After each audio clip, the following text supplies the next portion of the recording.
নমস্কার বন্ধুরা, আমি শিউলি রান্নাবান্না আপনাদের সবাইকে স্বাগত। আজ আমি বানাবো কচু পাতা চিংড়ি ভর্তা।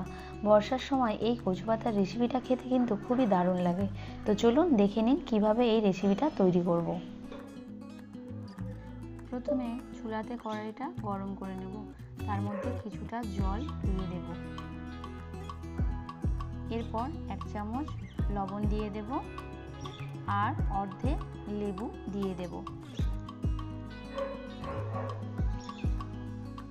এরপর টুকরো করা কচু পাতাটা দিয়ে দিলাম। একটু নেড়ে নিয়ে 5 মিনিটের জন্য ঢাকা দিয়ে সেদ্ধ করে নেব।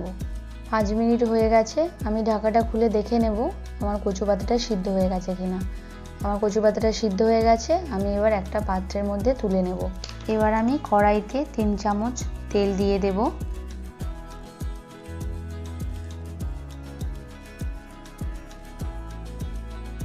এর মধ্যে একটু নাড়াচাড়া করে নিয়ে 100 গ্রাম চিংড়ি আগে থেকে হলুদ নুন মাখিয়ে রেখেছিলাম, সেটা আমি দিয়ে দিলাম। চিংড়িটা মিডিয়াম টু লো ফ্লেমে ভেজে তুলে নেব। চিংড়িটা বেশি কড়া করে ভাজবো না। চিংড়িটা ভাজা হয়ে গেছে, এবার আমি একটা পাত্রে তুলে নিলাম।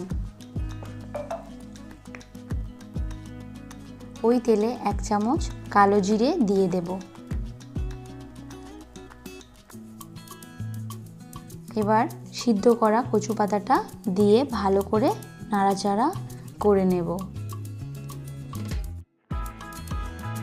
এবার স্বাদ মতো লবণ দিয়ে দেব। 1 চামচ হলুদ গুঁড়ো দিয়ে দেব। এবার একটু নেড়ে চেড়ে নিয়ে ভাজা চিংড়িটা এর মধ্যে দিয়ে দেব।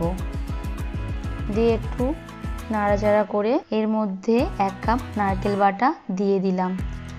এবার নারকেলটাকে ভালো করে ভেজে নেব। ভেজে নিয়ে 1 চামচ লঙ্কা গুঁড়ো ও সর্ষে পোস্ত কাঁচা লঙ্কা বাটা দিয়ে দেব।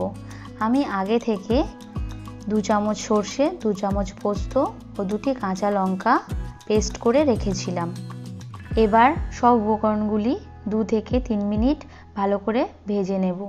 ভেজে নিয়ে অল্প পরিমাণ জল দিয়ে দেব, যাতে কচু পাতাটা ভালোভাবে নরম হয়ে যায়।